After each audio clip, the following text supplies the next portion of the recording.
Refreshing.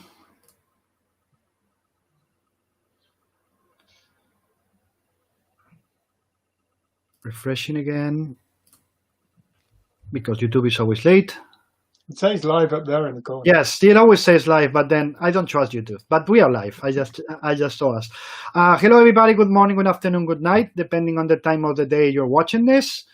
As always, my public service announcement, which is wear your fucking mask. Okay? It's not about you. If you're suicidal, fuck you. That's your problem. Die. I don't care. It's about the people you can get killed. You can get a lot of people killed not using a mask. Being an idiot and thinking you're Superman or whatever other superhero, untouchable, blah, blah, blah. So please wear a mask. And if you think you shouldn't and you don't care about people, as I always say, leave this channel now. I don't want fucking potential murderers in my channel. Bye. From that point on, and my polite way of saying things, hello, Mike Carey. Hello, Mike Perkins. How are you guys? Very well, thanks. Great, thanks. I've missed you, Mike Carey. It's been so long. Yeah, I can't even remember. Point of order, Mr. Chairman. Superman doesn't wear a mask. Just wanted to say that. He just uses his glasses. Yeah. Actually, the weirdest thing was, with Robert Pattinson getting the coronavirus, the only bit of him that's not covered in that Batman thing is that bit, right? So that, obviously the Batman costume doesn't work at all. Well, okay, so let's say that the only superhero that will survive this is Spider-Man. Right. Iron Man, I guess. Iron Man, he has holes in the masks. I guess. Yeah. In the armor. Yeah, well, he'll have. Let's say Iron Man would have better probabilities to survive. Right. How are you? Carrie's doing like The Shining. Yeah, right? he's moving to a more receptive area, I think. He's doing The Shining. I think he's going to become Jack Nicholson of It's like a Steven Spielberg technique. It kind of is, isn't it? It's dramatic stuff. Okay, here we go. Mike Carey reenacting Saving Private Ryan for you guys. Who lives in a house like this? So Perkins, I asked Mike last week, how are you? How's things in your neck of the woods? How's your area? It's getting crazier, better? It's Florida. Okay. No, it's not too bad. It's I think where we are, which is just around Tampa, it's very much keeping itself under control. Some of the schools are back. My daughter's going to school because she was she wanted to. She was like, I gotta go back. But they have to wear their masks. They have temperature checks, all that kind of stuff. So yeah. Same here. My daughter is the same thing. They have to wear masks at all times. It's like, for lunchtime. Mike's probably trying to get back in, I guess. Yeah. Do you see what happens when you try to become Steven Spielberg? Can you still hear me? Yeah, I can hear you. We can hear you. We can't see you. It's just my camera then. Okay, give me 2 seconds. I will. Anyway, we can talk. Yes, we were saying, what's the thing? Imagine I do the same joke all over again. I am your doctor. My name is Victor Frankenstein. Right. I give you a shot. Yep. It's over. Pandemic is over. What's the first thing that you could do that you miss so much that you're dying to do it? Get back to England. Get back to Europe. If by the time it's over, England is still part of Europe, that would be nice. But, that would be nice. Let's say that would be nice. But but let's not get into that conversation. Yeah, but reading every day about the intention that the government has about breaking the treaty they themselves signed. Right. And they're going into a hell of trouble because that's not only going to be the EU. Breaking international treaties is not a small thing. No. So it's just nuts. Every time I read about it, it's like, what the fuck are they doing? Yeah. Travel is the first thing I would do. Mm-hmm. Do you miss conventions at all, or what you miss is the people? Not really. I don't really do that many. Maybe I'll do 3 per year over here. but usually we travel over to Europe in the summer. And I go to a few conventions there. I usually do a tour with Panini in Germany. Mhm. And I love that. I miss that. Yeah, so it's that. I mean, I was at C2E2, which seems like years ago now. Hello. Mike back. Now he looks like a Cyberman. That's great. Yeah, you become pro on it. That's we're just like this, and you're like with the headphones and all that, and frozen again. I'm frozen again. Every time I move the computer, I lose the camera. You move. You gotta be. Yeah. That's okay. Just pretend you're Mike Pence, and you'll be fine. Shall I try and come in again, or should we just do it without video? No, try again. Don't worry. Okay. I'm asking him the questions I asked you last week. So. Okay. I'll see you soon. Bye. Okay, see you in a second. Yeah, because usually in the summer we set ourselves up in Poland at my wife's parents' place, and then we just go from there and do, work. I work from there. I got a studio set up there, and then we go to different places within Europe. So that's what I miss. Yeah. Do you right now in these crazy times? Do you think a lot about shit? I want to live in Europe again. Or you're fine as you are in Florida? It's crazy everywhere. I mean, one of the nicest things about thinking about being in England again is at least you don't have guns. That's which is a big plus, because it can be concerning with the political situation and everything. So. It's just yes I think about it a lot. That's the answer. And Mike Carey, do you think about moving to the US anytime? Jesus, no. Absolutely not. No, I think the last time I was there, I've been there precisely once since Trump got in, and I feel like at the moment it's the epicenter of something really terrible. Britain is affected too. Obviously, we've got our own sort of branded insanity, but America, like, it's right at the heart of the storm. I'm looking forward to the 3rd of November with mixed anticipation and terror, to be honest. Right. Because I'm far from being convinced that he won't steal the election in some way. Oh yeah, but that's why they're having these hearings with the Supreme Court ultra right wing person. Right. Yeah, because he's looking to the Supreme Court to deliver a verdict on the night, to sort of to annul the counts and just say that he won. Oh yeah, that's what I'm expecting. There's Lindsey Graham just said this morning that they're going to have the vote on October 22nd or something like that. So they're just rushing it. So he's in place, and when the election comes, like, he won. No, he didn't. Yes, we say he won. We're the Supreme Court. Fuck you. Yeah. It's a scary prospect. It's a very scary prospect. Well, he wants to be Putin. Yeah. Or Duterte. He wants to be the strong man. He wants to be a dictator. Yeah. He was determined to have a military march past in Washington, wasn't he? Right. Like a huge parade of tanks and guns. Right. I think he's compensating for something, but I can't quite put my finger on what it is. He's very, very into big guns. I don't think you'd be able to put your finger on it. No, this one could be bigger. Anyway, not while socially distancing. Anyway. Yeah, I think his wife knows a lot about keeping social distances from him. I think so. When people saw that jacket with the "I don't care," I think she was talking about the. Anyway, that's a fascinating subject, but we should change it. How do you guys meet each other? And don't tell me drinking, because that's. Do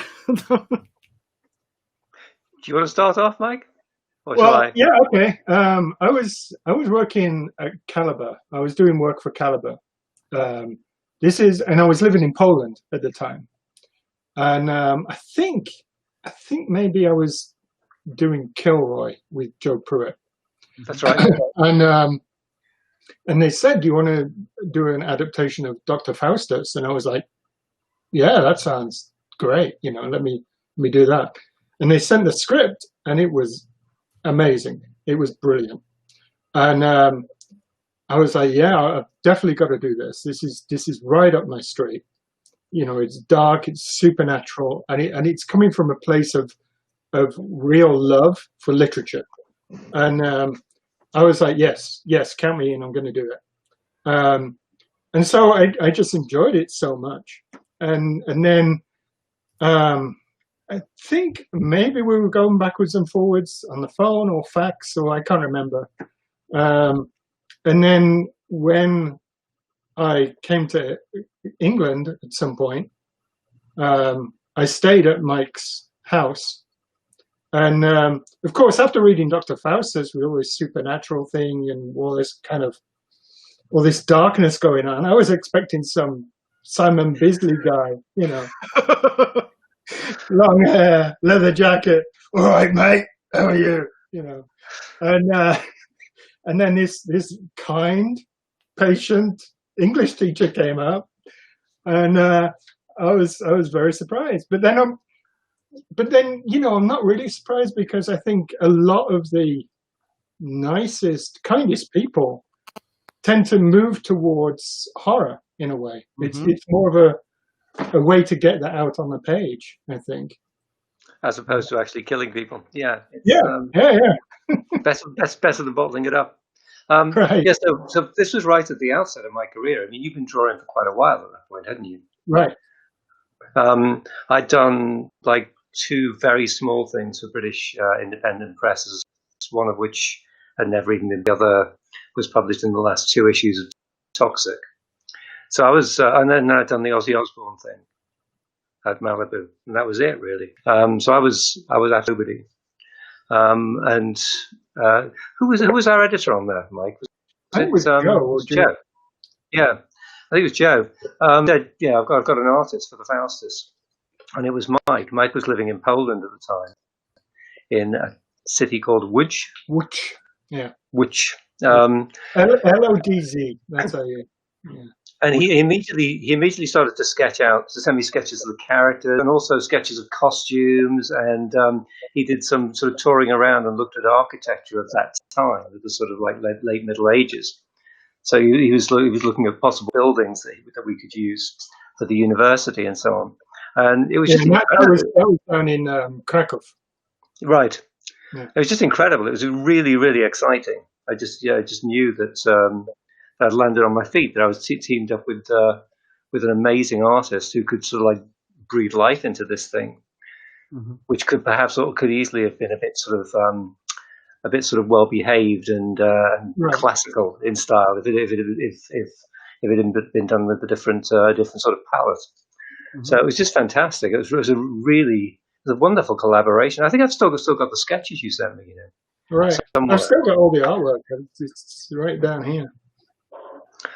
Yeah, and then we just stayed in touch and stayed friends after that. And every so often, one of us would have an idea and pitch it to the other. And it's been one of the sort of defining collaborations of my career, really. Yeah, I remember crashing out on Mike's couch and being jumped on by his boys, which I'm glad it was then and not now, because yeah, they're still here. They're still here. They're just waiting for me on the couch.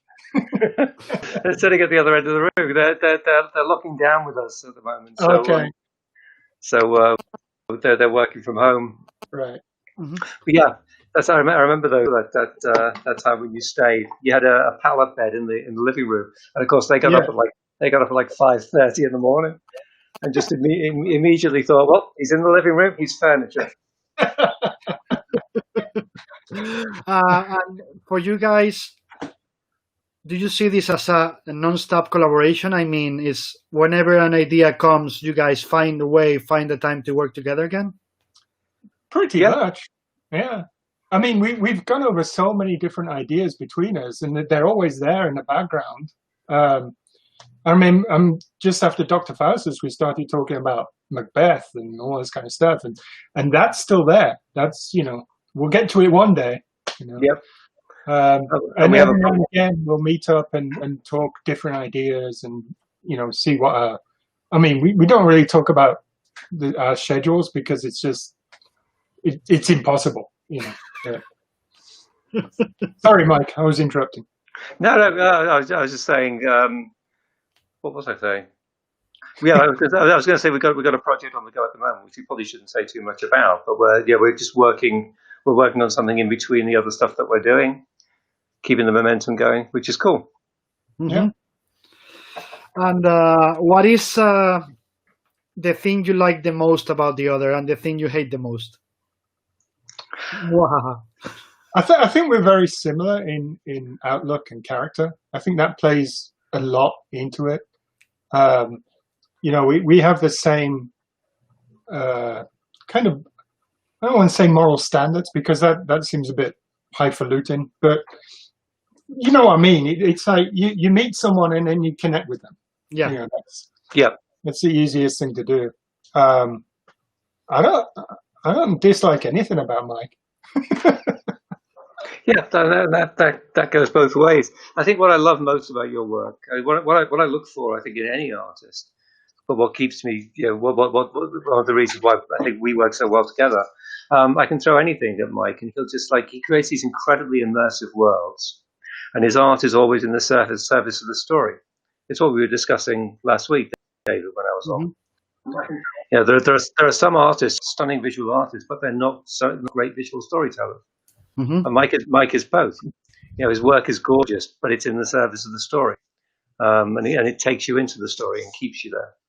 Right, and I think work-wise with Mike, it's very much it's coming from that very literate background, and it's feeding into those scripts and this knowledge which is there. Mm-hmm. And I love working on that kind of thing. That's reflected in his novels as well, which are over there. I can see Tolstoy. I can tell them by the colours of the spines. Right. And then last week, Mike C. I'm going to say Mike P. and Mike C. from now on because he's not going. Or Mike 1 and Mike 2. I know. We were talking about. You can also say artist Mike and writer Mike. That works. Yeah, that's how we refer to ourselves. That's how editors refer to us. Okay, so artist Mike. I'm sorry, Mike P. For you, you saw that before. That last week we talked a lot about the language. Yeah. What is that you try to find in a script that lets you, you know, go crazy, fun, or have fun, or just enjoy it? Is the emotional part of it, the formal structure of it? What is it?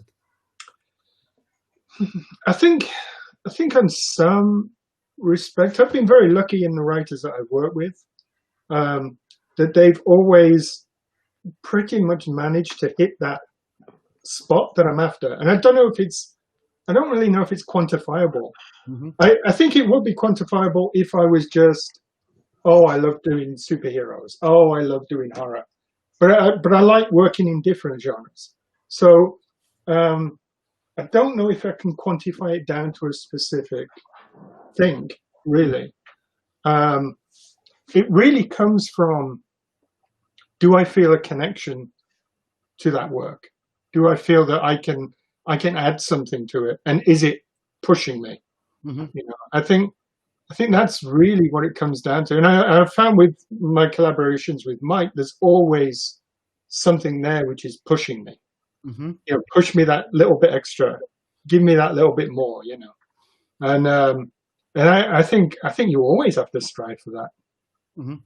In a way, it's like when I was discussing with Grant and with Frank Quietly for you people about their collaboration, it always was about how they challenge each other when they create the new project. There's always be a new challenge for them. Right. Grant challenges Frank, and Frank challenges Grant. So Right. that's the way they keep having fun. Is that the same way for you guys? Is that there's got to be a challenge in both sides? I think so. Yeah, and you got to have the sense. I think there was something that Colin McCarthy said to me when we were working on Girl with All the Gifts. He said, "Making movies is great if everybody's making the same movie," and I think to comics as well. If you have a sense of a shared vision and a shared ownership, it's fantastic. If you feel like you're just a horse attached to somebody else's cart, I think it can be fairly demoralizing and depressing. And I think we've always felt that everything we've done has been a vision that we assemble together and serve together, I think. Right. So from even if it's Mike P or Mike C's idea, in the end it becomes, by what we discussed last week, Mike, by synergy, it really becomes the idea of a third brain. Right. Right? It becomes not yours, but something different that becomes the third brain. Really becomes the third Mike. It's like yeah, hybrid Mike. And I think one of the ways that's happening for me as a writer, I'll sort of describe a character in a sort of fairly rough and ready way, and I'll have a sense of that character in my head, and then I'll see what Mike has drawn, and suddenly the character, my sense of the character will change. It will evolve. Mm-hmm. According to the sort of the visualization, the characters gain a voice and gain a kind of a third dimension through that process, and it's great when it happens. It really is. It's and it's in very, very organic. In a way, I mean, sometimes there's been ideas from Mike which we've talked about a long time ago, and they still bubble there in the head. It's like every now and again. I mean, I don't have the time to do it, unfortunately. But every now and again, I'm like, I wonder if Mike's ever done anything with that idea. Like he had something a long time ago about like a grown-up Alice in Wonderland. This was years ago, and I did some sketches for that. And every now and again, I'll be, maybe we should dust it off. I wonder if he's ever done anything with it. No, it's still there. Waiting. You guys should do that. That sounds like a brilliant idea. Just by the concept of it. Just so you know, you have my vote, and guys, vote. You're in the audience. You can vote for it. But as you, Mike C, has there been an evolution in your scripts in regards to what you send the other Mike? I mean, you started being more detailed as. With time and more projects, you've become so close as friends and collaborators. That is just the two storytellers working together. So you just go as rough as possible and let him fly. Yeah, I mean the script becomes, and this is really only true of a handful of artists I've worked with. But the script becomes like the start of a process rather than me just handing it over and then sort of walking away from it. It grows between us, I think. And I become more telegraphic in the way I describe things in the script, because I know that there's going to be that later stage of talking it through and thinking it through, and turning it into the finished product. Because I always, if I'm working with an artist I don't know, I write very full script indeed, like ridiculously full, and then I gradually sort of back off. And sometimes we've collaborated to the sense that I've had ideas that I've wanted to do myself, but then I haven't been able to get it down on the page. I haven't. It's not so much that I can't swap between a writer head and an artist head. It's more of a case of I can't justify the time to put it down on paper when I should be making money drawing. So in the past we have met up and I've given Mike a few of my ideas, some of them very well developed, some of them just bare bones, and said to Mike, can we do something with this? And that was the case with Rowan's Ruin that we did for Boom, where it was all there on the paper. I knew what I wanted to do, but it was just a case of asking Mike if he wanted to do it with me. And of course, Mike made it all 100% better, So it works both ways. Yeah. That was an interesting example, because you had a really solid sense of the story and a really solid sense of the settings. You already knew exactly where it was going to be and what the house was going to look like and so on. It was like all of the prep work was done, and I just came in and sort of twiddled with the story a bit, twiddled with the characters a bit, gave the characters voices. Right. That was crazy fun. Yeah. And we've always had a plan to sort of revisit that world, revisit the house, because obviously there's a prehistory there. The stuff that happens in Rowan's Ruin happens because there's kind of a substrate of stuff that's already there. Mm-hmm. Yeah, it's basically the central character of that is the house. I mean, that's the way it is. And we've toyed with the idea of doing a prequel and a sequel of showing why that house is the way it is. Yeah, that's what I was going to ask about that project exactly. I always thought about, Gotham is a character in Batman. Right. So in your case, I was thinking the house is a character, and maybe the main character, so you can revisit it over and over again, because it's the main star. It's the star of the project. The humans are just the props, not that much, but you know what I mean, right? Is that correct? Yeah. I mean, the basic idea for that, it came from, we house swapped with some friends in England. They came over here, we went over there. And then, our house is nice and clean, it's meticulous. And we went over there, and basically the fridge was growing. It was just like, it was hideous. And Natalia at that time was tiny, and there was nothing to stop her going up the stairs. There was, it was crazy. And I was just sat in the living room. Everyone else had gone to bed. I was sat in the living room, and I was like, this is a nightmare. And then my brain was like, what if it was a nightmare? What if there was a ghost in the house that you swapped? And that's how the story started percolating, really. Mm-hmm. And at some point, your love of Stratford got into the mix as well. Right. Yeah, because most of it's in Stratford, and we usually stay there when we go over to England. We usually rent a house for a couple of weeks. And it was actually in Stratford where we first started to talk about the ideas as well. That's right. Yeah, I drove down to visit with you guys while you were over. We went on a tour around the Royal Shakespeare Theatre, and that was great. It was. Just seeing all these massive buckets of blood prepared for the Titus Andronicus or something. Mike P, when you're doing superheroes, as you're currently doing, although we could discuss if something is a superhero or not, but when you're working for that kind of comics, do you miss going back to do that kind of projects, more personal, more creator-owned, where you can flex your muscles and it's your own stuff? No, I don't. I mean, I was talking about this with one of my friends the other day, and it's like, can you? It's not so much the selling out, but it's kind of, can you necessarily be a sellout if you're really doing what you always wanted to do? Yeah. I mean, is that a possibility? And I'm not sure it is, because I always wanted to draw comics. For me, the whole medium is interesting.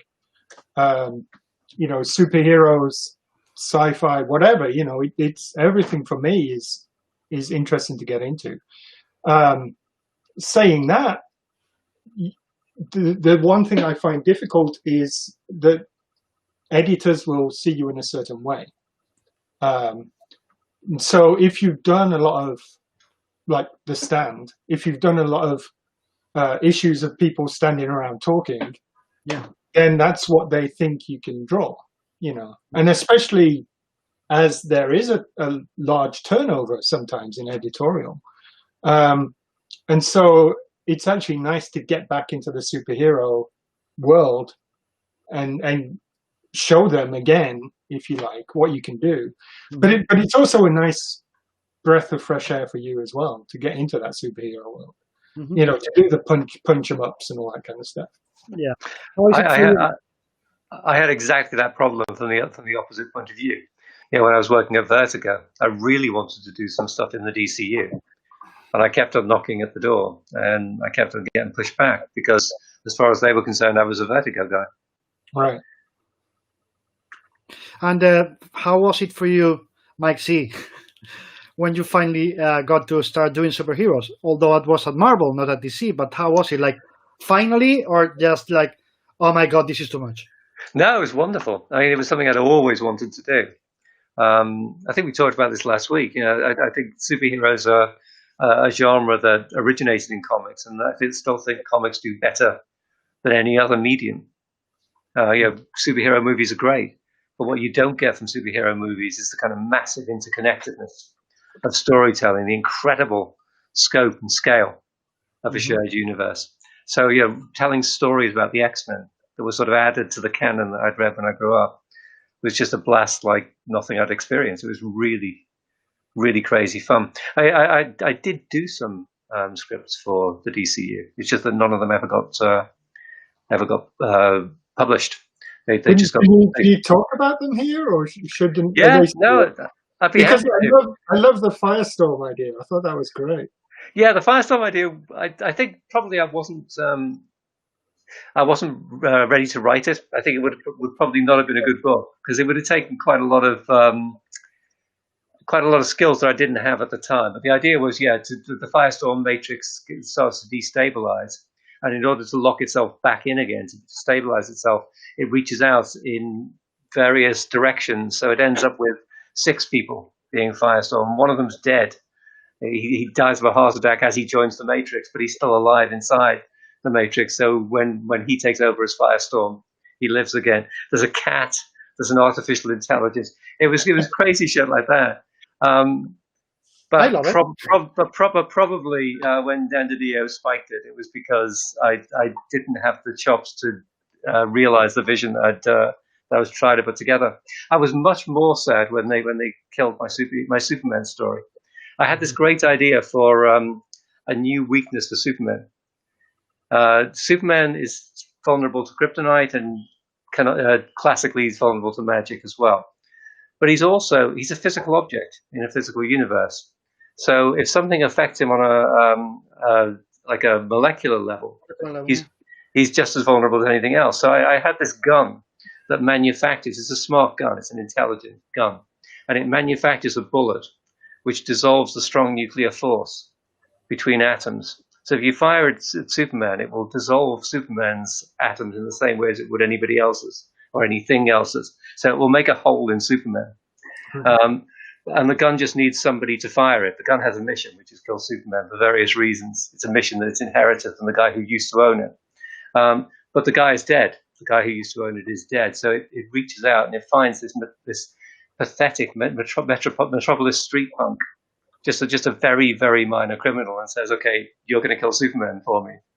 That was the basic setup. But when I submitted it, it was sort of like in the immediate aftermath of a high school killing, and they didn't want a story that was gun centric. So they postponed it. They put it on the back burner, and then somehow it never made it back to the front burner. Right.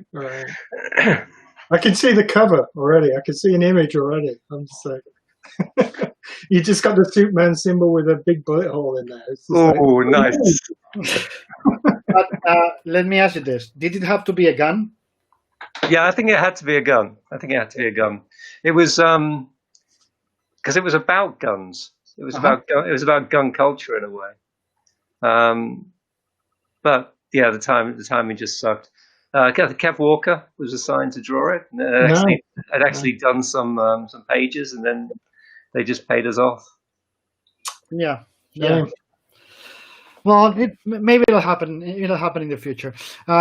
One superhero book that you guys would die to do together, if any. We talked for an awful long time about Doctor Strange, didn't we? Right. Doctor Strange, and we kind of made it more contemporary, right? It was just like almost like a crime thing. It was going around, and he's the guy that the police called in when the crimes went supernatural kind of thing. But we sort of did get to scratch that itch a little bit, because one of the things I've always loved about Doctor Strange was the way Ditko in the original series made magic into a visible thing. Right. You have these bolts and planes and battering rams of magic. We did that when we did Spellbinders. Right. I remember having that conversation with you and saying, that's what we want to do. We want the magic to sort of be there on the page in a really sort of tangible way. Right. And so you did it with each spell was represented by a different disc. Yeah. Different sort of eidolon. Yeah.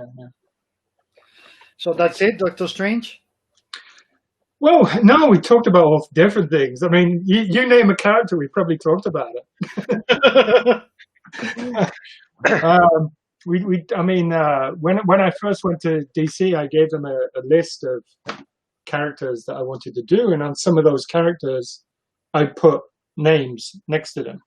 So on that list was Lois Lane with Greg Rucka, and Doctor Fate with Mike Carey. And it's just it's just there's some of those characters there. I mean, I was talking about this the other day on Facebook, because the Doomed and the Damned book came out this week. And there's a story in there which I did with Man-Bat and Madame Xanadu. And I was thinking, wouldn't it be great if this was a monthly book, like Brave and the Bold? Like, you'd have one character, and then, people would rotate around that one character. And, I'd definitely do something like that with Mike. It's just, there'd be so many to play with, and we probably spoke about all of them, at one point or another. That is such a great formula for a comic. It's kind of what I did when I was writing X-Men Legacy. Right. Rogue was the continuity element, but the people around had changed from one arc to the next. I love doing that.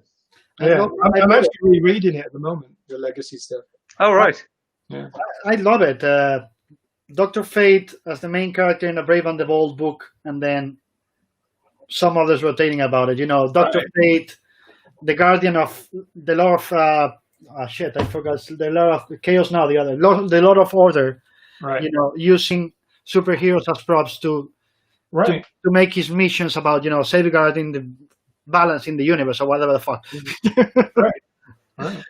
Also, in terms of storytelling, Mike, what do you think is what do you think is the most important element when you get a script and you go into a page?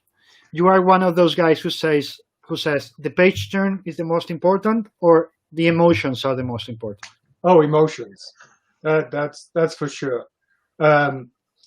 Because if you don't sell an emotion to a reader, I mean, that's you've missed your chance to connect with that reader. Yes, the page turn is very important, but for me, it's more important to get that emotional connection in there, so that your reader can go along the ride with you. Mm-hmm. Mike, you already answered this last week, but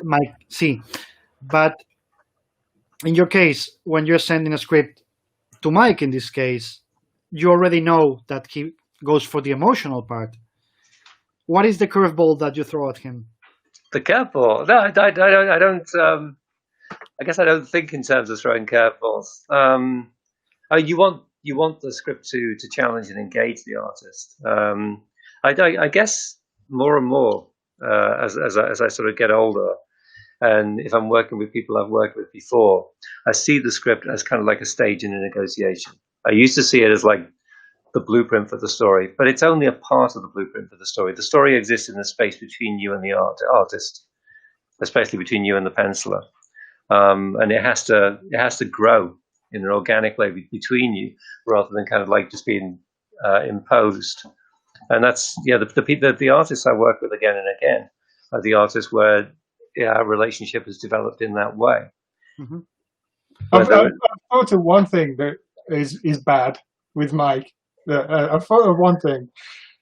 I always ask him to see his prep work, because when he's figuring out a script, he'll do little Eggmen, And I'm always like, please let me see that. But he's only shown me once when I was actually in his house. But I would love to see those Eggmen. That's the Eggman. There is a reason why I never became an artist. Is there, Mike P, is there a format that you prefer? You prefer short stories? You prefer long 6-issue stories, mini series?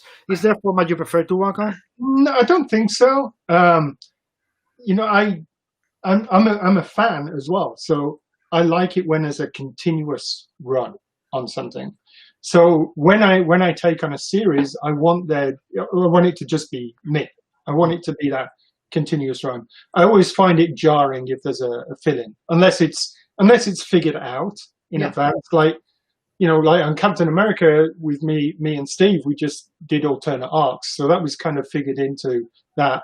And Frankie Diamata, who colored it, brought it all together, so it was very, very similar in style. And so for me, I do enjoy long runs, but format-wise, I think something like the Black Label stuff is really interesting. To have that square-bound extra page thing would be interesting to work in. But that's getting more back towards the European album side of it, which are gorgeous. I mean, the European albums are gorgeous. So as a format, I think that is preferable rather than a 20-page thing that comes out every week. Yeah. But no, other than that, I'm as long as you give me the work, I'm good. Yeah. What do you guys think about American comics switching to, instead of monthlies, going in a way in the album format? I mean, the stories, three a year. I mean, they're going to have the same amount of pages a year, like 80. Right. I don't know, 80 pages per volume, 3 times a year. Right. So there's not a feeling, there's no gaps. It's going to be a month maybe for the artist to rest or recover the time, but then you have 3 volumes and it's exactly the same amount of pages a year. Yeah. Do you think that would be good for the market or not? I think there would be a big transition. I mean, a difficult transition for that market. With the shops and for the readership, there will be a difficult transition because the American comics has grown up with that, that monthly fix kind of thing. I think it could be done, and I think that Dan DiDio wanted to push it in that certain direction with the Black Label, for example. And the Walmart thing was also part of that idea. Yeah. Right. And so it can be done, but I think it has to be a transitional thing. I don't think you can just. No, and also, sorry, because I probably misexplained. I wasn't thinking about subbing it, substituting, the monthly with that. I was thinking about complementing. I always have the same conversation about some artists not being able to do monthlies, maybe two books, maybe 3 books, and that's it. Right. And the market loses them because they are not able to do monthlies. And that's why don't we have 2 formats, one for the people who can do monthlies and the second one for the people who can't. But I think the problem then is you are, in a way, it almost becomes a ghetto. It's like I'm able to do a monthly book. I can do a monthly book, and I enjoy doing a monthly book. But I wouldn't want that to separate me from the higher end art stuff just because I can do a monthly book. You understand me? I mean, it's like, it's not ghettoizing, but it's like, it's going to that whole editorial thing of, okay, you can do that and you can do that. Yeah, but you'd have an advantage. Right. You could do both. Right. All right. It's true. Mike, do you want to come into that? We had workarounds when we were working on Lucifer. When I was working on Lucifer with Peter. Obviously, we had Dean Ormston as a regular fill-in artist. Yeah, well, that worked because it was in there. Yeah. So I gave Peter a breather every 3 or 4 issues. And then sometimes, because of the way the schedules work, we'd actually use Peter and Dean on the same arc. Mhm. In Mansions of the Silence, all of the scenes that are set in this other universe, this other reality, were drawn by Dean, and all of the stuff that's on Earth or in our cosmos was drawn by Peter. And that was purely a logistical thing because of the workload that they were facing at the time. But I thought it worked. I thought it worked pretty well. Yeah, for sure. Yeah, Is there a format that you prefer? I love miniseries and I love done in ones, but I guess the luxurious position is to have an ongoing and to have control over it, so that you can do whatever the hell you like with the pacing within that. Mhm. For a lot of my career, I kind of did the Neil Gaiman thing of having arcs interspersed with done in ones. And I think it's a lovely template. Yeah, and unfortunately, you get cut down sometimes as well. Because when we did the Thor thing, this is when I was working on the stand, and I got to the 4th arc of the. I think there was 5, 6 arcs. When I got through the 3rd arc, I got in touch with the editorial helm. I was just, give me some superheroes to do. Like, I gotta do something else. And they said to me, okay, well, we've got this in our editorial office. We've got Thor, Black Widow, Iron Man. What do you want to do? And I gave it some thought. Black Widow was my first inclination, but then it was too similar to the stand in a way. It was contemporary. It was Iron Man. It's interesting, but I'm more of an organic artist. Yeah. And I was thinking, well, Thor, as long as we can do an evergreen Thor tale, set it in the Viking Age, all that kind of stuff. And then we're like, well, who do you want to write it? And I said, get Mike to write it. And originally it was going to be 36 pages or 40 pages or something. That's right. Which would have been fantastic. One shot, 46 pages. And then they cut it down to 20 or 22, while we were figuring it out. It was still fun to do. Oh yeah, it was great fun. Yeah. But I think of all our collaborations, the one that I remember most fondly, the one that I sort of go back to most often is Spellbinders, right? Which was 6 issues, and I thought the way that we handled that. I mean, obviously we talked about maybe sort of bringing those characters back and having a second mini, but I thought the pacing there was pretty near perfect. The storytelling, the way you sort of created the other world. It was just. It's one of Dan Buckley's favorite series that he's ever published. I think it's one of my favorite things that I've worked on. Right. Okay. And of course we had Mike Kenzie to help out. We did. We had editor Mike. Yeah. Mackenzie Cadenhead, who is now Mike Kenzie. She joined the ranks of the Mikes. So. Yeah. Okay, and the color wasn't a Mike, right? No, it wasn't. No. But we called him Mike to keep it clear, Yeah, it was Mike Carey, my artist, Mike editor, whatever. You know. You have a Mike Carey. Anyway, let's go with some of the guys' questions so they don't think we're ignoring them. Okay, hello, Paula Ventimiglia, Germán Ample Duran. I'm reading Lois Lane right now, and it's fucking great. He's asterisks, but fucking great. Totally agree. Mike and Greg's work in Lois Lane is a blast. Hi, Luis P. Videos. Angel Perez, question for M. Perkins. Okay, thank you for using that. How did you get to do Lois Lane? How was the creative process with Raka? Well, that was, like I said, it was on the list of things when I had my breakfast with Dan DiDio, and when he was first talking about bringing me into DC, and it was on that list. And I bumped into Greg after that breakfast, and I said, oh, Greg, we've got to work together again, because we'd only done a Captain America short. And he said, Mike, I love you and I love your work, but it's not going to happen. I'm like, why? He said, I have problems in Marvel. I can't. And I said, well, I just had breakfast with Dan. And he's like, okay, let's talk. I've got to go off to a breakfast meeting myself now, but we'll talk. And then he hadn't spoken to Dad at all. And I walked past his table at the convention at some point, and he called me over, and he's like, Mike, me, you, Lois Lane. And he hadn't seen that piece of paper, you know. And so that just kind of fell into place. And we pursued it. We doggedly pursued it. And it was actually, when we first pursued it, it was actually going to be one of the launches of the Black Label line. It was going to be all grown up. It was going to be called The Planet. And it was basically going to be a Gotham Central take on the Daily Planet. And we'd still love to do that version of it at some point. But it all kind of fell apart through different things.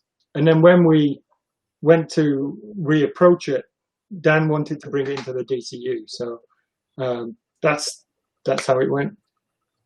There was any conversations with Bendis about what he was doing, or did you guys on your own and that's it? Well, Greg and Brian live quite close to each other. So I think they were going backwards and forwards. There were certain things within the Superman book which we had to approach. We had to look into because it was around about the time where Superman was telling the world he was Clark Kent, and was like, well, we can't ignore that. That's why I was asking, because I knew that Brian at that moment was exactly planning to make the Clark Kent is Superman thing. Right. So I guess you guys had to just sit down and talk. Okay, how are we going to, use this in our story? Yeah. One of the nicest things about that series was when the first issue came out, I had a signing session in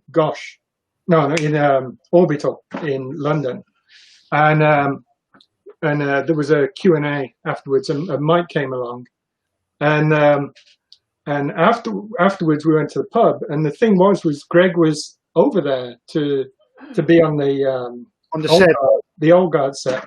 Yeah. So he came down as well. So there I was sitting with Mike Carey and Greg Rucka, and I was just like a pig in shit. I was just like, this is great. Leandro wasn't there at that time? Which one? Leandro Fernandez, the artist in the... No, he wasn't. No. Okay, better, because he drinks too much. No, I'm kidding. And he also asked, how was the creative process with Rucka? How is it, his scripts and the way you guys work? Yeah, we were on the phone a lot. We were talking about different things, different ways we could approach that character. We kind of had a viewpoint of Lois Lane is basically the most powerful person in the DCU. She has no powers, but she knows everybody. Yeah, and all the superheroes respect her, basically. Yeah, and so we knew where we were coming from with Lois, and we'd spoken about it a lot before that, for probably 2 years before that first issue came out. Mm-hmm. So we knew where we were going. Mm-hmm. Okay. Hold on, I've got a question. I had a question last week for Mike, and we never got to it. Go. You're a part of it. No, but you have to type it on the chat. No, I'm kidding. I was saying that you're very renowned for your horror stuff, but have you ever had that itch to get a hard sci-fi or a western?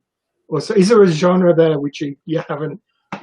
I mean, you approached hard sci-fi with Vision a little bit, but yeah, I did, and I love hard sci-fi. If anything sort of holds me back from it, it's the fact that my background is very, very arty-farty.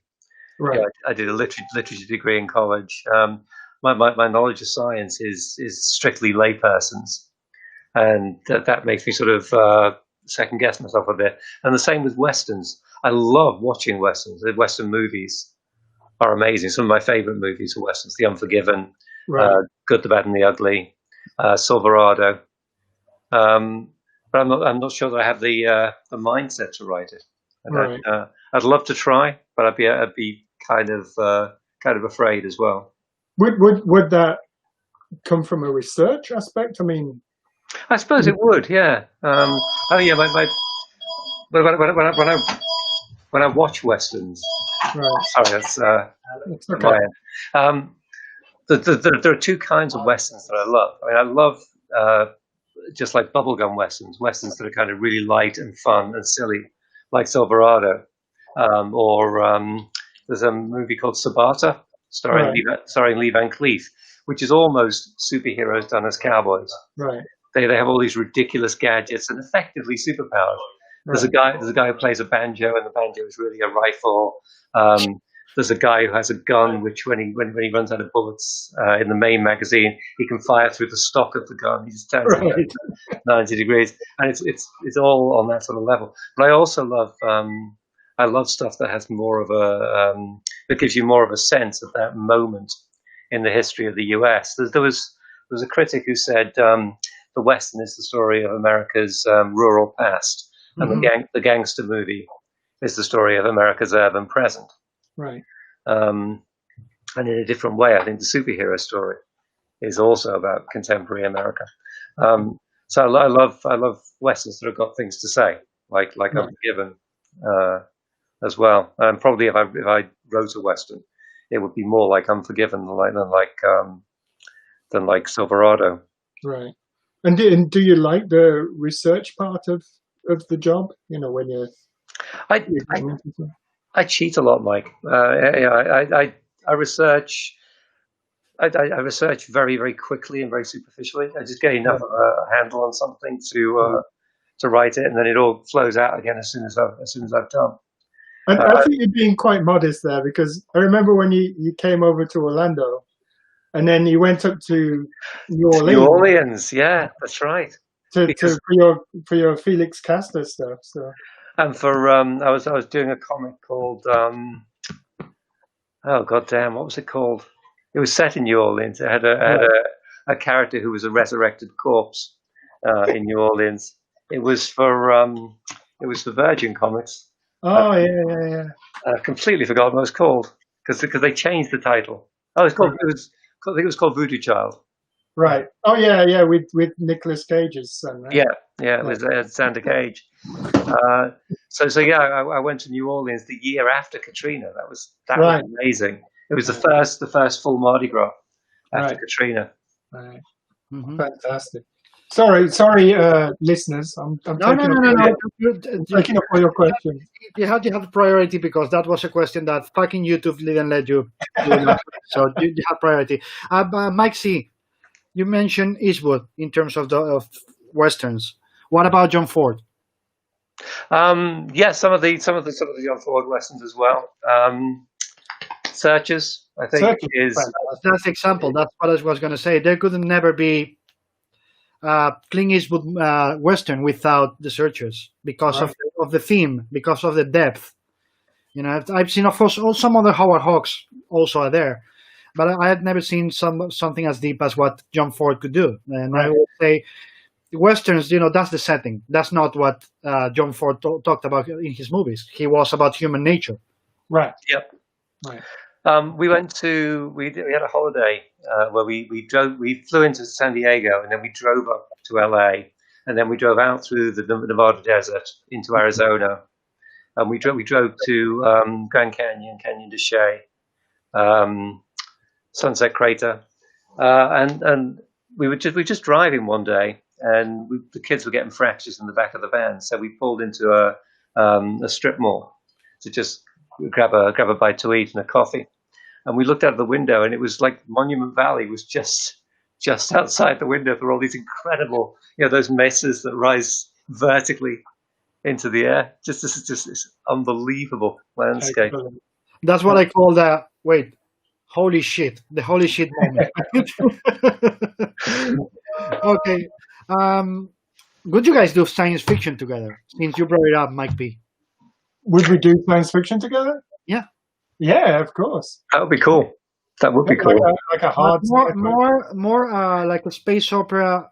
I always remember when they asked James Cameron. I don't know if you read the book or watched the documentary he did. It was a history of science fiction, and he interviewed sci-fi movie directors.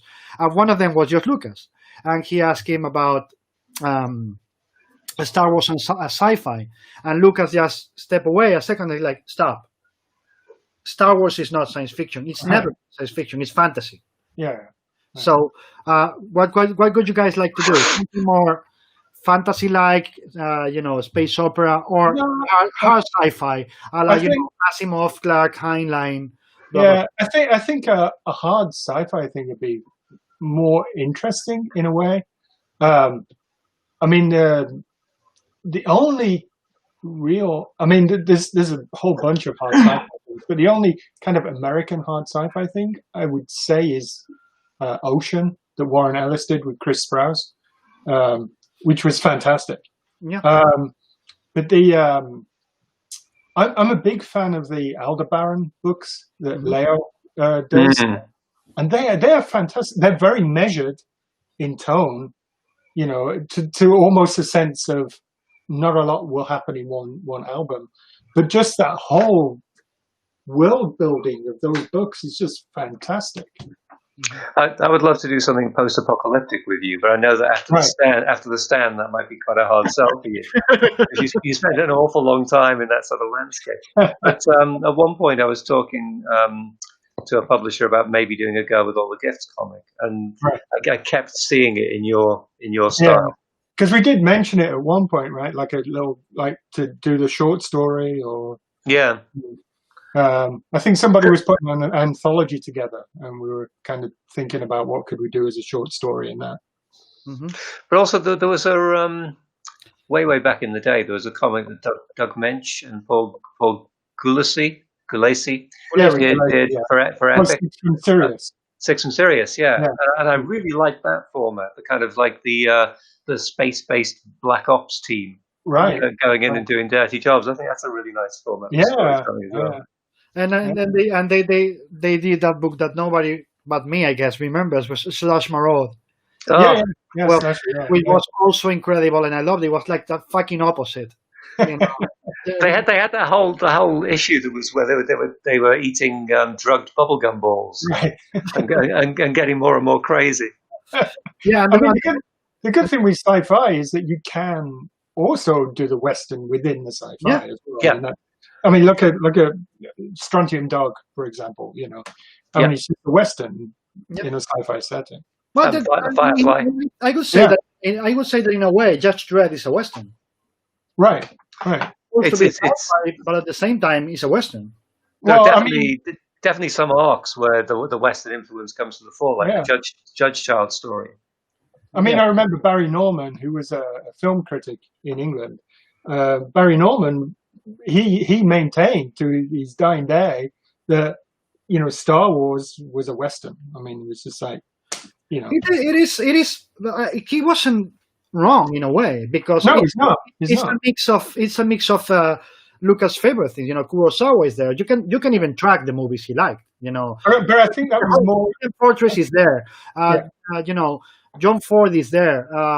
If you track it, Corey Starbuck is there. Starbuck. If you just track it a bit, there's the things that he liked and made a fusion of or a blend of them. Yeah.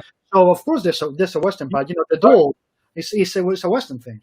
I think that was more of a justification for Barry Norman, because he hated sci-fi films. Okay. He liked Star Wars, so like, that's a Western. In his case, okay, I know, but trying or not trying, he was in a way. Let's say in a way, he was right about Star Wars because. But what you're saying is the part that I like the most, Mike P. The setting, you can call it sci-fi, but then once you are in, you can do any kind of story, and it doesn't matter. Shut up, Dropbox. I don't want to talk. Sorry. I mean, what is Alien? Alien is a horror movie. Right.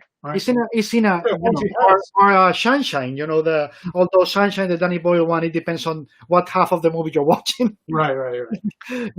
Alien is horror, and Aliens, the sequel, is a war story.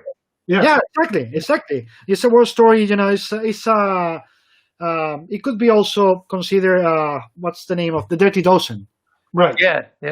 You know what I mean? So you can get that setting, and you guys could just say, we're going to do. And I started this question, Mike C, because you mentioned the nuclear strong force. going on a molecular level. So if you're thinking that way, that can get you to have that as a MacGuffin, as Hitchcock would say. Yeah, totally. And you take it into any genre you want, just having sci-fi as the setting, right? I think it's one of the great things about being a creator in the 21st century is that we're kind of post-genre.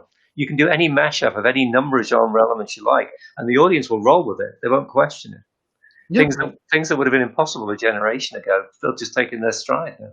Yeah. And you mentioned Leone before. I think Leone was one of the first guys who did that, but because his spaghetti westerns are not real westerns, are westerns with something else. Yeah. So it's his Italian vision or whatever you want to call it, or Spanish because he shot them all in Spain. But there wasn't exactly a western. It was his vision of what it was a western from an European point of view, which was completely different, right? Oh, yeah. There was a book about Leone's work that called it The Opera of Violence, which I think is a really nice way of looking at it. Absolutely.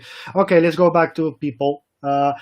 Ask question and greetings for Mike Carey for the Felix Castor books, which I love. Thank you. Tell us, you Miss Constantine. Great to continue. I don't understand. Angel, please ask this in Spanish because I don't understand the English. I will tell it anyway to see if you understand it, Mike C, but I can't. Tell us, you miss Constantine and create him to continue that kind of stories, or he's always been there? Angel, there's definitely a Constantine influence Constantine influence on Felix Castor. I was writing. I'm glad you corrected that. I was writing Hellblazer when I pitched Felix Castor, and the editor on those books, Darren Nash, was a great comics fan. So I just basically held out a bunch of Hellblazers and said it'll be like that. Okay, I think now I understood the question. The influence of Hellblazer, as you just said. The other part is the Felix Castor idea was always on you, even before you started writing Hellblazer. Before I started writing, that's a good question. No. I think I put that pitch together, capitalizing on the fact that I was already writing Hellblazer. I used Hellblazer as a kind of ticket because I really wanted to get into writing prose again. I'd written a lot of bad novels, very bad novels, in my 20s and 30s, and I hadn't got any of them published. But I still wanted to do it. I didn't want to give up comics, but I wanted to try other kinds of writing as well. So Castor arose out of the fact, it was opportunistic really, arose out of the fact that I was writing Hellblazer and I could use Hellblazer as a kind of template for what I was doing. And if you read, definitely it's basically a Hellblazer story, I think, to a very large extent. And then Castor becomes Castor gradually over the course of the second and third books. I think he starts out as John with a different coat on. Mm-hmm. Okay. It's not even that different a coat. It's slightly longer. Slightly longer and thicker, right? Yeah. You just say he became really different. You just say that. He started maybe as the same blue, blah, blah, blah, but it's a totally different character. In the end, he's a different character. Yeah. There you go. Okay, Javier Meson, a question for both Mikes. I think you're Mike is the best name. That's the answer to it. Would you like to make a comic of your own creation? They have already done like a lot of those, just so you know, Javier. Is there something inside for 2021 from you guys? Together? No, unfortunately not. There's kind of something that we're working on. We're working on something, but yeah. But you can answer, Mike P. You can answer. There's something we'll be working on until 2021.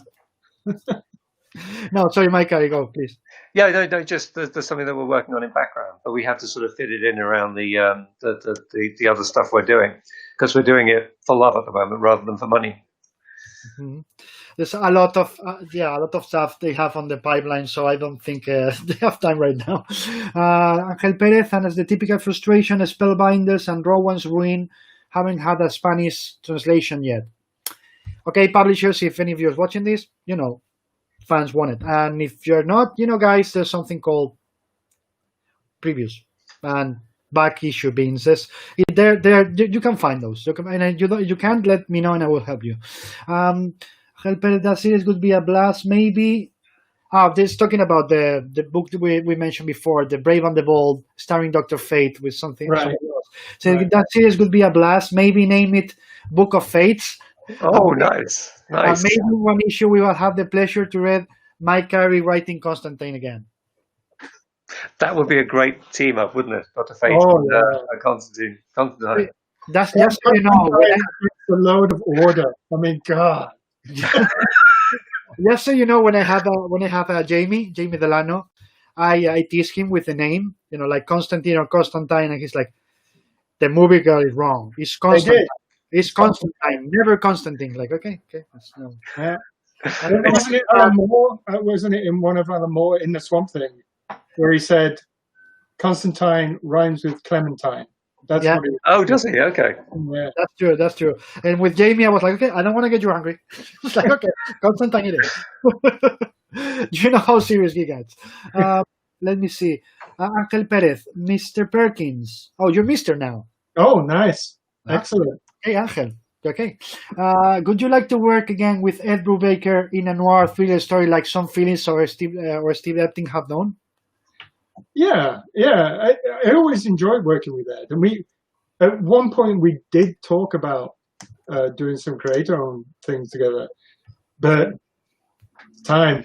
It's just ever since I've been under contract with somebody, exclusive contract with somebody since 2001.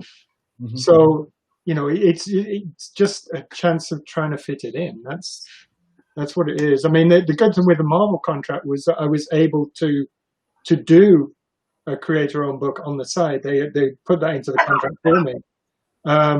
But even then, I mean, I had to fit it around the other work. Mm-hmm. I had to fit Rowan's Ruin around the Carnage work.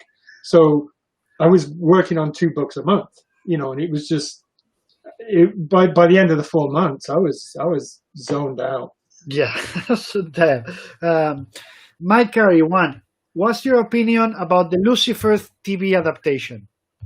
I haven't seen very much of it. What I've seen, I enjoyed.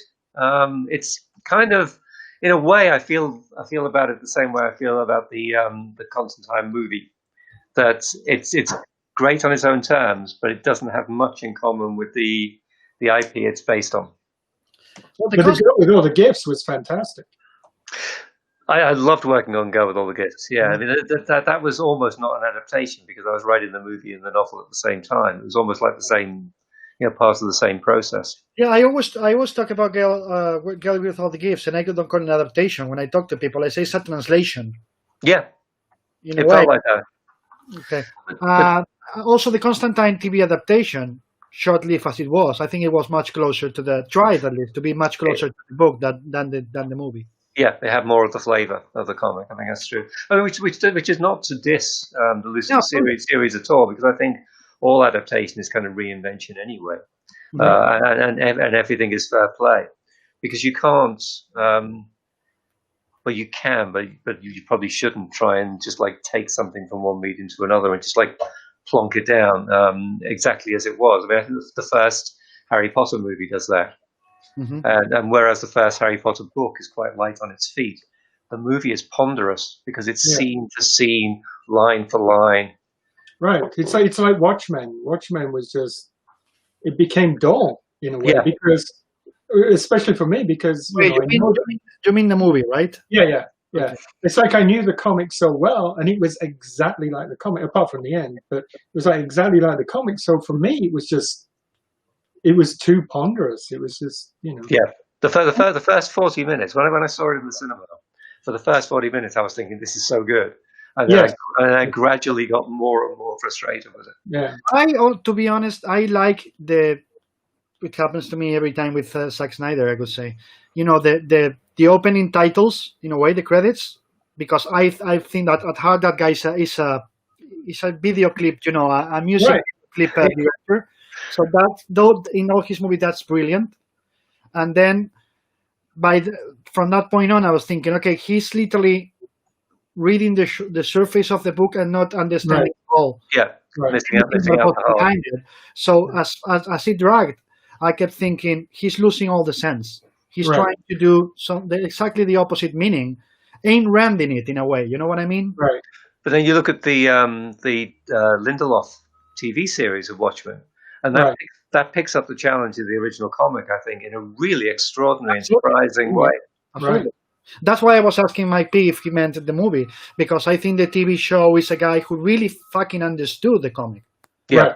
And from then saying, I still love the letter he sent about, he publicly sent about why I hate myself for doing this and why I'm not going to do an adaptation. Mm-hmm. If you haven't read it, that's brilliant. He explaining why he had to do it as a fan and hated himself for doing it as a fan. Right. And how he understood the whole thing and said, this is what I have to do, but I have to go farther. I have to continue it. I cannot go and use the same. Right. Yeah. Which I think is the only way to do it. I don't think you can translate Watchmen to a movie or TV show. It's maybe a TV show, but I think there's just too much hidden stuff in there that you can only, as Alan said back in the day, this is a story that you can only tell as a comic. Mm-hmm. I think Terry Gilliam said it when he tried to adapt it, by the way. Right. Anyway, your work on X-Men Legacy and the relationship between Magneto and Rogue. I'm never going to live that down, I don't think. It was there in the past, right? I mean, it was Jim Lee during the Jim Lee era. That's what I'm going to say. You didn't make it up. That was there way before. And I liked it because they're both villains who kind of reform. They're both morally compromised characters. I think they're both quite at the same time intellectual and passionate. They're both really, really strong-willed, but they're really smart as well. So I just thought it'd be a great way to sort of have them strike sparks off each other. Mm-hmm. But some people really hated it. I mean, hated it with a passion. And it wasn't just the Rogue Gambit shippers. I mean, I think they were leading the charge, but there were some people who just thought it was a little bit icky because Magneto is so much older than Rogue. Although he was de-aged, it's also canonical that he was de-aged, and the age difference is not as huge as people tends to forget that Xavier and Magneto have been de-aged like 40 million times.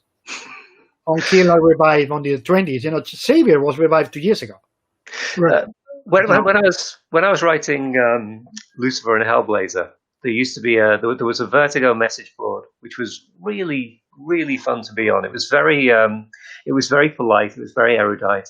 There were loads of great discussions on the Lucifer board, particularly. They used to call me the professor, and I used to set homework.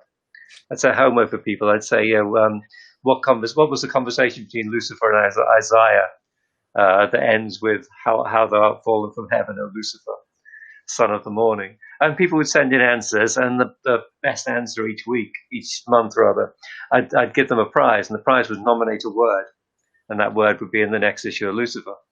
And usually they'd nominate their name. So I'd had a few years of that, and then I started to write X-Men, and I was just not prepared for how different X-Men fandom is. Suddenly, it's like I've been sort of floating around in a little pond, and now I was in the ocean, and there was a storm. Consider yourself lucky you didn't write Star Wars. yeah, it could have been worse. Because those are like a cult. Those are much worse. But Mike Martz said to me early on, he said, you need to bear one thing in mind. Anything you write that changes the status between characters, it's going to be simultaneously somebody's dream come true and somebody else's worst nightmare. Live with that. Right. That was good advice. Which character that is not DC or Marvel you would like to write? Oh. I'd love to see you guys, by the way, as intervening in that question, doing Shadow Man. That would be interesting. I would quite like to write something in the Firefly Serenity continuity. I love those characters. Cool. Mm-hmm. But we consider the movie didn't exist, right? Sorry? The movie is not. I do the same with the Star Wars prequels. They were a nightmare. They never existed. So Serenity, I still remember watching it, finishing it, and saying, "Okay, you know what? Fuck it. This doesn't exist."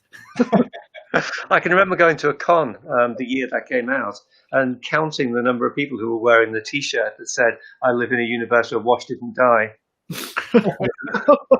And what do you Have you guys? ever met James Lovegrove, Mike? No, sorry. Because he's writing a lot of Firefly novels at the moment, right? Right. Yeah, they all take place between the series and the movie, right? They're all sort of like Right. so they can't change the status quo, which would be a bit frustrating, really. Right. Well, I don't think, to be honest, reading interviews and all that, I don't think even Whedon considers Serenity, canon anymore. He would just change it if he went back to that universe. Yeah, he could ditch it. I think he could ditch it. I think they ditch it, and nobody watched it in the theaters anyway except me and four crazies. But so I don't think that anybody would care. It does consider alternate universe, or what they wanted to do with Alien. The restart, botching 3 and 4 and going back to 2. That then Ridley Scott killed to do those things. Let's just say that. Anyway, what do you guys think about superhero movies? Well, Mike's still got to answer which character he wants to. I think that was a question for you, Mike. Oh, was it? Okay. Yeah, that was for you, but you can answer. It might be.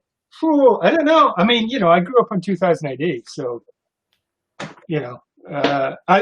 my second job in comics was Judge Dredd, and I was shit scared.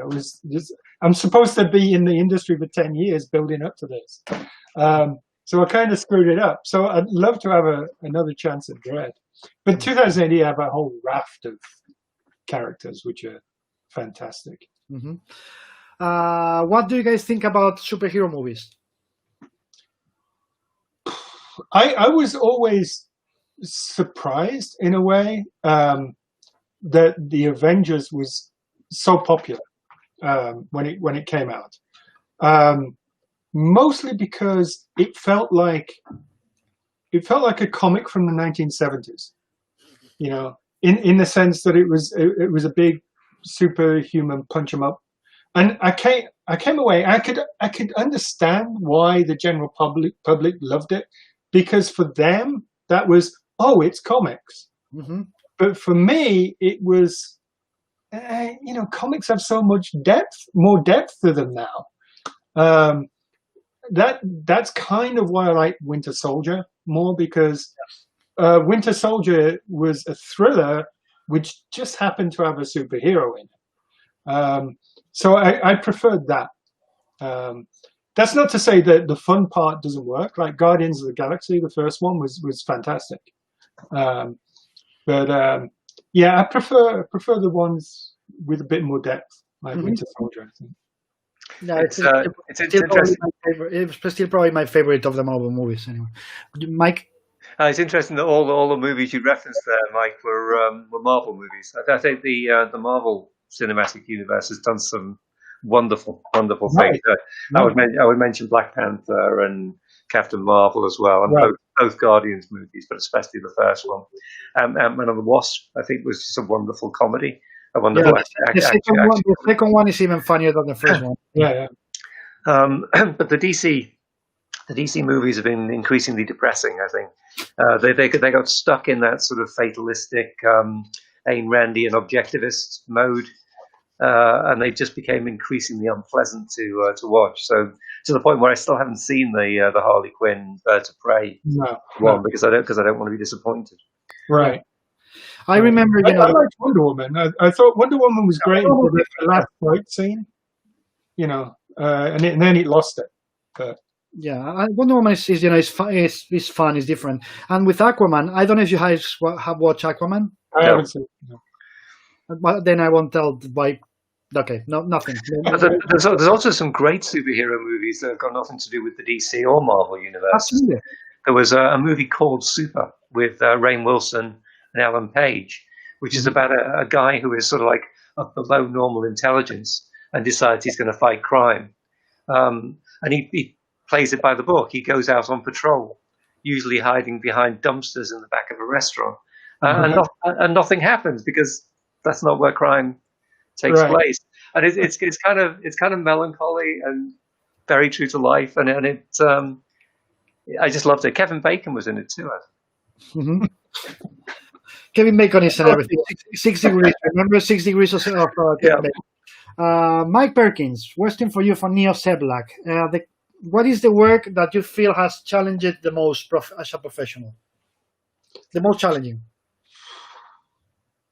Most challenging. Well, it's a difficult question because, there's certain aspects which are challenging anyway whenever you're drawing something.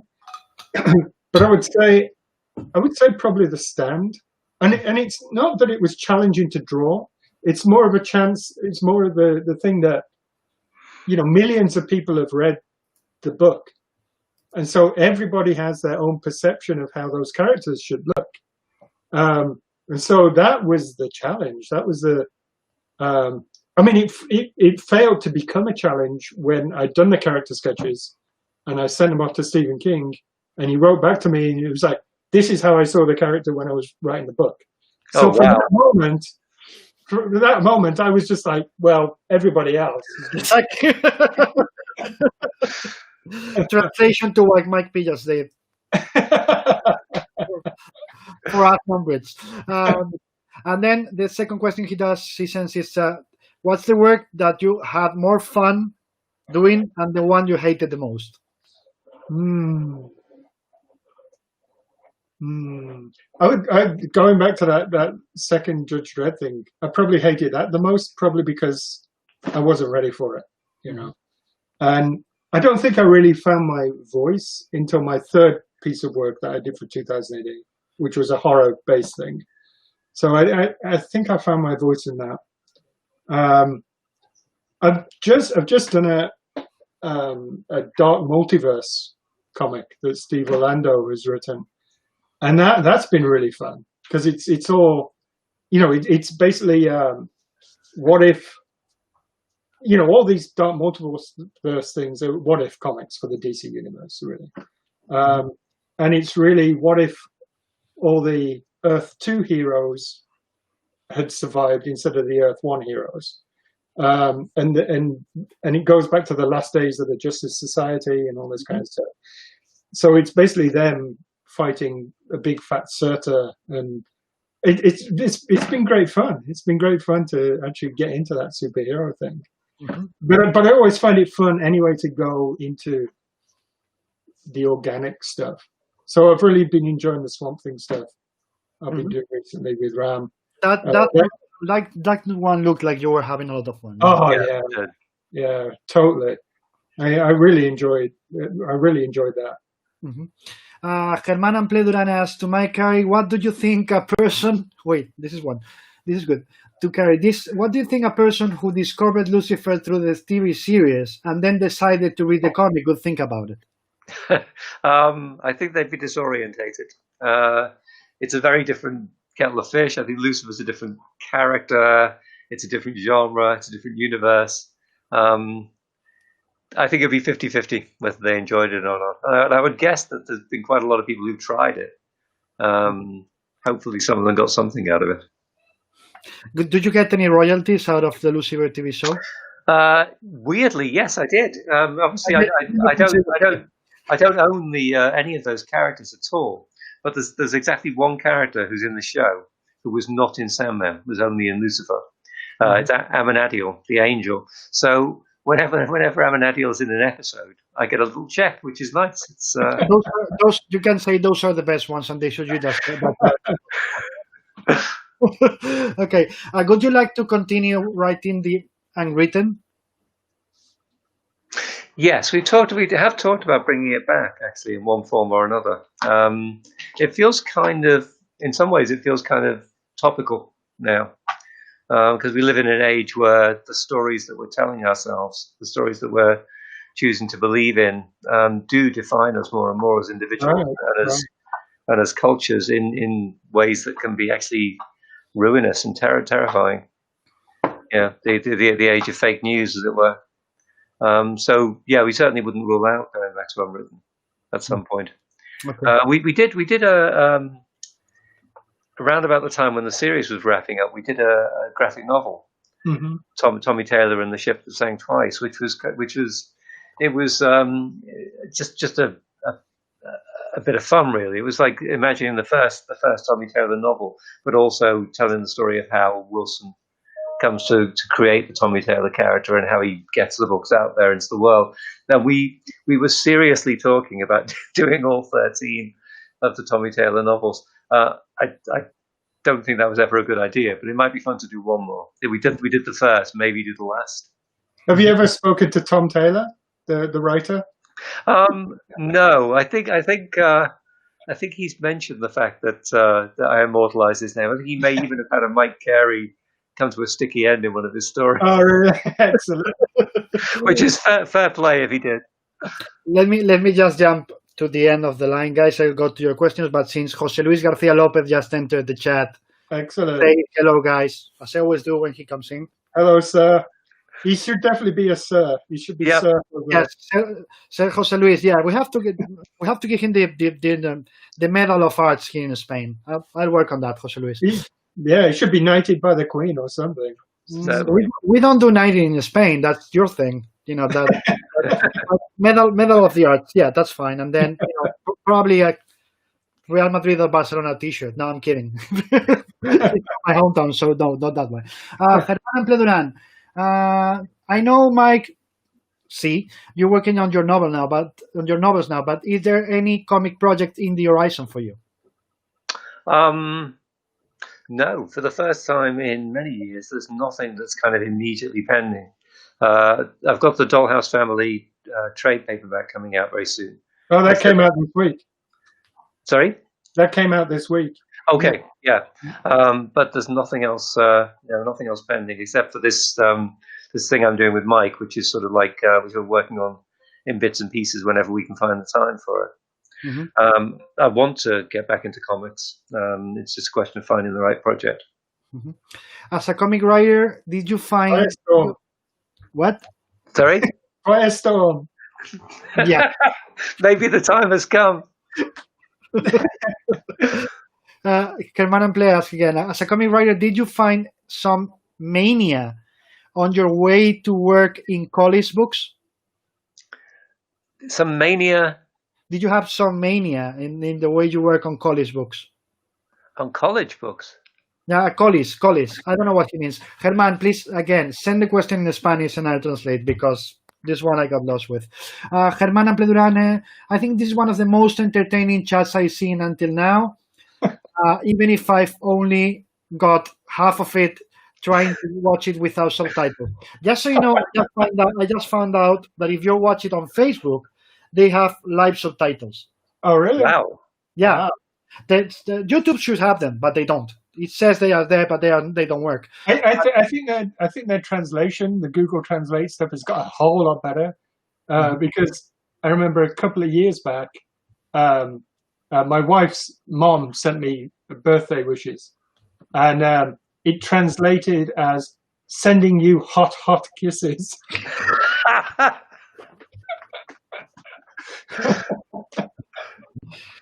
She might have. You never know. I remember once, and this is not a joke, that somebody sent me a Happy New Year and tried to do it in Spanish. Right. But then tried to translate it. Okay, in Spanish it's año, but if you use, in your language there's no ñ, there's only the n. So it was happy anus. Nice. Because ano in English is anal. So he literally sent me greetings for New Year, says happy anus, and I was like, I think he forgot about there was somebody at a comic shop when I was doing a signing, and I was doing quick sketches, and this guy came up and he asked for annihilus, and I thought he said an anus. I'm like, what do you want an anus? Remind me when because this is both a person but we all know and it's in the business. So when we're offline, remind me to tell you another anecdote about this because it's but not here. Let me see. Angel Perez says yes. I was asking if he wrote Felix Castor to continue as a way to continue writing Hellblazer, or if he had always wanted to write the Felix Castor novels. He's got okay. And it was what I wanted to do was to do a series of novels, and I wanted it to be sort of in the dark fantasy / horror space. So as I said, Hellblazer was a good way in, a good way of selling myself into that other medium. Particularly since the editor I worked with was a comics fan. Mm-hmm. But it became really different. Yeah, I think it grew away from Hellblazer. Mm-hmm. Milcar Trejo, greetings, David. I have to get up to date with the dialogues. They're great. Thank you. As a Lucifer fan, I thought I was going to hate the TV show after the first episode, but in the end, I became a fan of the show as well. That was when I let go of my expectations, and I just tried to enjoy it. Okay, it's a good way. Yeah. Kate Robinson, Carey. I think that's advisable in everything. Yeah. Yes, let go of your expectations. Yeah, yes, especially when it comes to the U.S. election. Oh, Tom, I'll be crying. Sorry. Just grab a beer and say, you know what, fuck it. I'm gonna do it. I think it's past that. Okay, that's true. I'm not going to deny it. Kate Robinson, Carey, are there any tools you defer to for maintaining character consistency in the long term? That's you choose to focus on. That you choose to focus on, or a playlist for each character. And are there things you found that don't work at all? That's a toughie. I think with regard to character consistency, I think there's something that happens. I've been on a lot of panels where the question of character comes up, of how you approach character and how you flesh out characters. And I've heard many variations of the speech where the writer says, you know what, I create the character and I think they're going to do this, but then when it comes to the scene, they actually do that. The character goes off in a different direction. They won't do what I tell them to do. And it's always kind of annoyed me because it's a humble brag. It's saying my imagination is so powerful. My characters have a life of their own. They stand up and they define me. My characters are more real than you are. But I think there is something that happens. I think when you start to write, you have a sense of who the character is, but it's an imperfect sense. It's broad strokes. And then in the course of writing, your imagination is kind of revisiting that character again and again, and your sense of them fills out. And if it's a comic, when you look at what the artist is bringing, when you look at the first sketches of the character, that feeds into the process as well. Their voice starts to come clear. You start to have a better sense of their personalities, their defining traits. And once that's happened, it's fine. They become someone you've lived with a little bit. Mm-hmm. Okay, so I think almost 100 minutes. So I think we should be wrapping up because you guys have a life, fortunately. And no, I don't. But I see your wife behind, so of course you have. So anyway, one last question. David waved to you. I'm waving as well. We're all waving. But I'm sorry, I'm not a mic, so I don't count. She can't hear you because I've got headphones on, but she waved back. Okay. So, she sends her love. Hello, I can hear her. Hello. That was one last question, and I let you guys go. Tell him I did tell him I blew him a kiss. Okay, yeah, she sends her love to you both. I heard that. I can hear her. We can hear her. Just so he knows. Okay. So she starts cursing us. We are going to hear her. So just a warning. Okay. Sorry? When's her next book out? When's Lynn's next book out? Yeah. We're working on a family anthology at the moment, like a shared universe book. But we're working on it really, really slowly. So I would say sometime around 2027. Is she writing something on her own now? Not at the moment, but she's doing less time at the museum at the moment. So she's thinking of getting back into writing in a serious way. Mm-hmm. I enjoy her writing. So did you hear that? No, you didn't. Mike said he enjoys your writing and he'd like to see you do more of it. Okay. And he can hear. He can hear you. You can't hear him. We can. She can I, hear I us. am I am definitely writing some more, but at the moment it's shared universe only. Yeah. That and Dungeons and Dragons. Excellent. Excellent. Okay. Write some more. Okay. Our daughter has does a blog which is called Tabletop Tales, and Lynn's also writing some stuff for that. Nice. Anyway, if you guys stop interrupting because I want to. Sorry. No, I'm kidding. The thing is, if right now, if I told you, it's the last question, shoot an idea to each other that you would like to work on like crazy, but it's been nagging you forever. Like, I want to do this, but never had the chance. Outside of the Alice in Wonderland, because I love that one, and I think you guys gotta do that sooner or later. Like, shoot an idea to the other, saying, "I've always wanted to do this with you, but we've never had the chance." Is there anything? For me, it's the Macbeth. It's. I was going to say the Macbeth. Yeah, I think we always talked about. That's it for me too. Because that was something I sent a sort of fairly ragged pitch to Mike, and Mike did a series of absolutely gorgeous drawings of the characters, like a triptych of the main characters. And that was definitely a sense where, once you look at the art, you get a much better idea of where the story needs to go, I think. Yeah. And what we were doing with it, we were centering more upon Lady Macbeth as a novice witch, basically. Mm-hmm. So she is manipulating things from that sense. It wasn't a straight adaptation. It was our adaptation of it. It wasn't an adaptation, but your own personal version of it, right? Yeah. I think that could really work as, and we've discussed this before. It could really work as a 3-volume European album thing, like each volume 48 pages. Mm-hmm. We pitched it. We pitched it to Vertigo, didn't we? And it bounced back. Yeah, but I think that would be the one. Nah, you got to do it in France. Yeah, I think so. And I'd like to do it in very restricted colors as well. Some black, white, and red. That's all you need. Yeah. Just not sepia, please. No. I'm going to say that's my answer too. Yeah. Okay. Yeah. That was boring. No, I'm kidding. I expected different answers, but if you only have one, I gotta live with it. No, we got 10,000 of them, but that's the one that we would go for, I think. No, that's the one. That's the one that I said that's been nagging you forever. So yeah, that works. Yeah. But again, you have to do the Alice in Wonderland too. If that you do the Macbeth, the trading for me is if you do the Macbeth, you have to do the Alice in Wonderland. Excellent. Deal? Anyway. You'd have a hard bargain, dude.